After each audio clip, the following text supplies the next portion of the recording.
that I got up here on the board.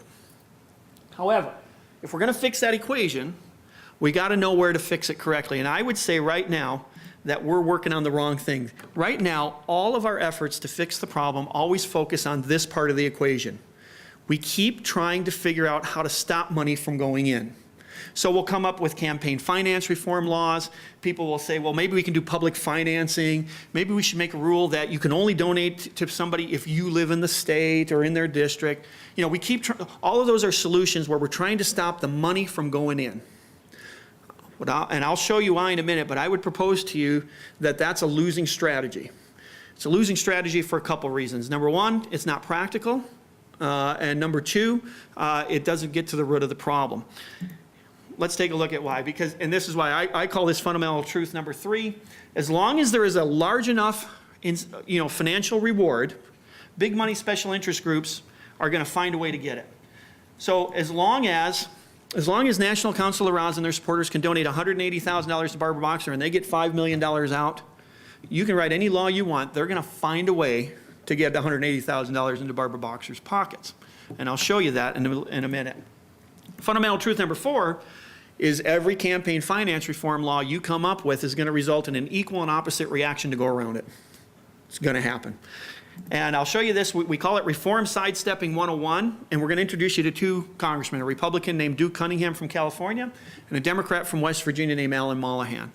Whenever we show these presentations or we talk about these principles, we always show a Republican and a Democrat every time. Because it doesn't matter what party, it's a system problem, right? So let's take a look at Duke Cunningham first. Duke had a house for sale. He wanted to sell his house in Washington because in San Diego because he was living in Washington. And in 2005, it appraised for $275,000. Okay? He had a friend come up, $975,000. He had a friend come to him who bought the house for $1.6 million. Even though it had appraised for $975,000. He bought it for $1.6 million. And the odd thing was, Duke Cunningham is $600-some thousand ahead at that point, but his friend sold it 30 days later. Guess what he sold it for? He only held it for 30 days. You know, I guess he was going to flip the house, make a profit. He sold it for $975,000, the appraised value. Okay? So at the same time that Duke Cunningham was making $625,000, his friend lost $625,000 in 30 days. Okay? I don't know how many people can lose $625,000 every 30 days and make it up in volume, but that doesn't sound like a good business move to me. But Duke now, after he sold his home, he needs to live somewhere. But fortunately for Duke, back in 1997 when he was first elected, he bought a yacht for $200,000 and he parked it on the Potomac. And so when he would come out to Congress, instead of renting a condominium or an apartment or getting a cot and sleeping in his office, he slept on his yacht. That was his home. But the interesting thing was that exact same friend in 2002 bought that yacht for him for $600,000. Now, I don't know how many of you have ever had a boat. I don't know of any boats that appreciate triple in value in 5 years. It's usually the other way around, okay?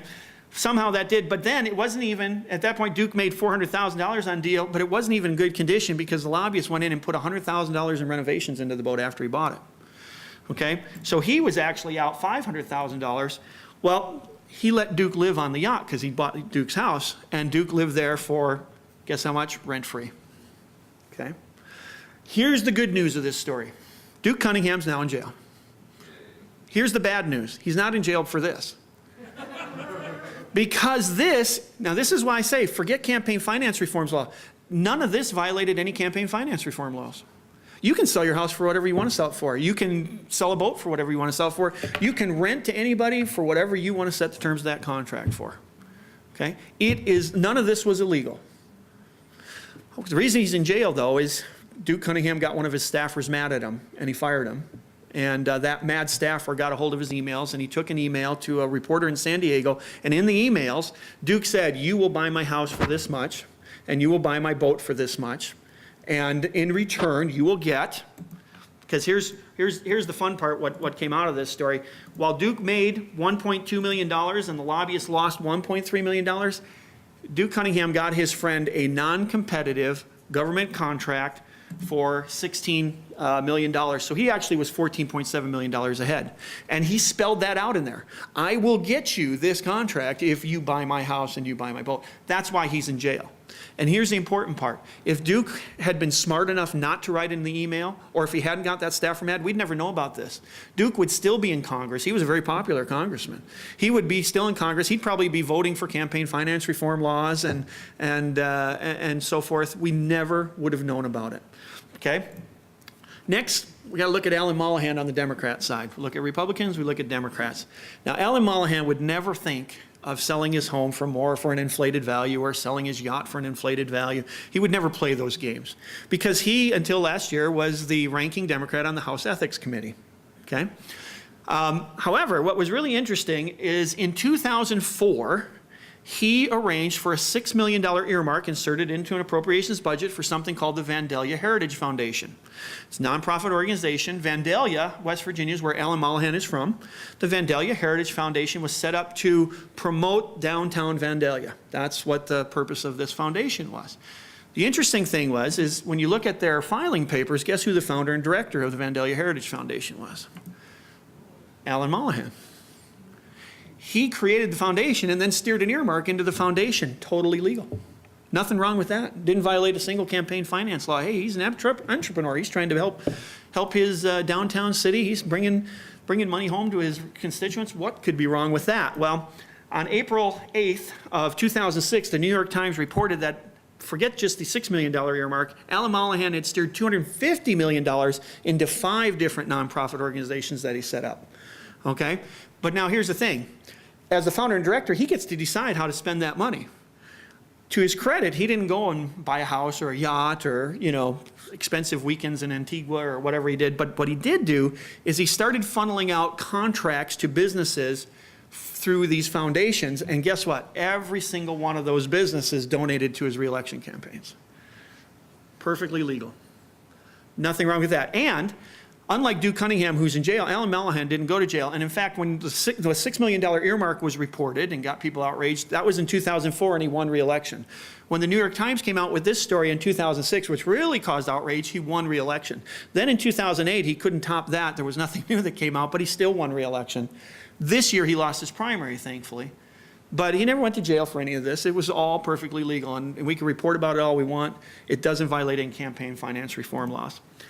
Now, public campaign financing, that's another thing we keep trying to do. That's another thing we would argue is a waste of time. Number one, the courts keep finding it unconstitutional.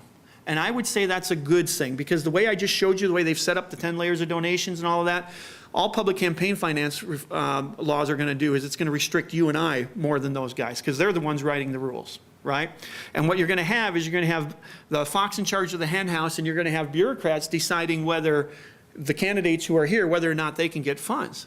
And they come and say, I'm sorry, you're not viable. You're only getting 6% in the polls, the polls we run, so you're not viable. They're the ones who are going to decide who can be the candidates. So that's not, and why do we want why would we want to give them the power to say who can? It's because we're trying to stop the money from going in. Again, losing strategy. Not practical, not very good. So all of our efforts keep going into this part of the equation. There's a better place, we think, to solve this problem. We would respectfully suggest that we focus on this part of the equation. Let's stop the benefits from going out. If the National Council of Erasmo did not get $5 million from Barbara Boxer and could not get $5 million from Barbara Boxer, what incentive would they have to give her $181,000 each year? Okay? If Bank of America couldn't get, and those 30 companies couldn't get their 95% of the TARP money, what incentive do they have to keep getting millions of dollars to Harry Reid and Mitch McConnell, to Nancy Pelosi and John Boehner? What would be their incentive? If there's no reward, there'd be no incentive. So, there's a 3-step approach to eliminate government spending of special interest groups. Remember the three problems. They give out our money, they exempt people, they give special tax treatments, and they give special treatment under the law. Those are the 3 problems. The 3 solutions need to address each one of those. The first one is something we call the fixed pie budget. Fixed pie budget has been introduced by iCaucus. We're the only ones who are advocating it. The general idea of this, and if you go to our website, we have a series of educational videos called the Articles of the Independence Caucus. Recommend you go look at them. You can look at more of this stuff in depth. So we're not going to look at all of that in depth. We're just going to tell you the brief parts of it. The fixed pie budget was based on the writings of James Madison in the Federalist Papers. James said, Mr. Madison said, paraphrasing, that it's okay to vote for the Constitution. Remember, that was the point of the Federalist Papers, trying to convince people to vote for the Constitution. He says, now I understand some of you are worried out there that there's going to be an endless supply of factions who are going to constantly be approaching the government looking for something. I understand that, but don't worry about it. Vote for the Constitution. You're going to be okay, because the way it's set up, there's checks and balances. They're going to cancel each other out. And the way they're going to cancel each other out is there's only so many resources to go around. So the way the system is set up, the esteemed representative from New Jersey will not let the esteemed representative from South Carolina take some federal money to go build some parking garage in their hometown, or to fund the Vandalia Heritage Foundation in West Virginia, because that's taking money out from New Jersey. It's taking money away from the rest of them. So because there's just so much to go around, Congress is going to have to pick and choose. And if they have to pick and choose, New Jersey's not going to let South Carolina do that. North Carolina is not going to let Vermont do that. They're going to check and balance each other. That's the system. Well, I think that makes sense, except when you look at today, there's no limits, okay? There's absolutely no limits. They set limits. They'll say the national debt can't go larger than this, and then they start doing the budget, so then they vote to raise it each and every time, right? They just discard the limits. And since there's no limits, the checks and balances have gone out the window, because now the esteemed representative from New Jersey goes to the esteemed representative from South Carolina and says, hey, if you vote for mine, I'll vote for yours. And Vermont says, hey, you vote for mine, I'll vote for yours over there in North Carolina. And they just keep, and they go into conference. And in conference, this is the way when they set up the new budget process in 1974, they set it up where the Senate creates a budget, the House creates a budget, and the President puts out a budget. None of them match. So when they all pass their budgets, they have to go into conference to reconcile them, make one budget. They go behind closed doors. They send 12 members of the House of Representatives and 6 to 10 senators. They go in, they close the doors. They come out about 1 or 2 weeks later, just prior to the deadline for voting on it, usually within 48 hours, and they've filled it with all of their earmarks and all their other benefits that they want to hand out to their campaign special donors. They bring it out, they vote on it, and you got to vote on it all up or down. You can't take bits and pieces out of there. And that's how this budget travesty keeps happening.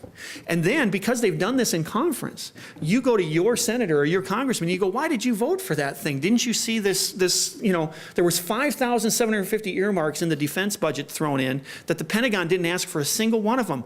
Well, yeah, but, I didn't do that. That was put in, and I didn't have, if we didn't sign the bill, the government would have shut down, they have no culpability because it's all done behind closed doors. The transparency is gone.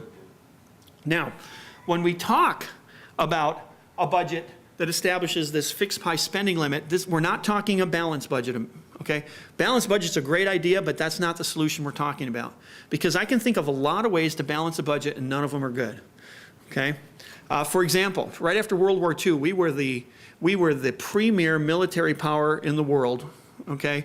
We had just defeated the Imperial Japanese Empire. We had defeated the Germans in Europe. And 5 years later, in Korea, we got caught with our pants down, and we literally sent troops to the slaughter. We sent them in with bazookas that wouldn't fire. We sent them in with rusty World War II 5-year-old guns that wouldn't fire. We sent them in with bazookas that bounced off of the new T-34 tanks that they were using from the Soviets. We literally sent tens of thousands of troops to their deaths, a slaughter, because Harry Truman balanced the budget. 1945 ended. He decided we have got to balance the budget. The defense spending went from 45% of GDP to less than 3% of GDP overnight. And it stayed there because the budget had to be balanced. And we literally sent troops to their slaughter 5 years later in Korea because of that. That's not a good way to balance the budget, in my opinion. Okay? Or we could say, you know what, we got all these people, the economy's hurting, things are going down. I guess let's do a VAT tax. It'll only be 5%, no problem on that. Who can't afford 5%? Except with the VAT tax, it just keeps adding on every stage of production as you go through, right? It starts becoming an enormous drag. Well, that might balance the budget. It sure, actually, I don't think it would balance the budget because they'll just keep spending. But regardless of that, those are the kind of things that they can propose. So we're not saying balance the budget per se, but we are saying there has to be a system set up where they have a limit so that the only way, if the gentleman from New Jersey has something he really believes needs federal funding, and it's got a limit, the only way he can get his funding in is he's got to convince everybody else that funding over there we got to get rid of that funding. We got to replace it, okay? We get it to where they start looking for waste if they really believe they have something of value, and they get back to the system where they have to pick and choose and prioritize. Along with that,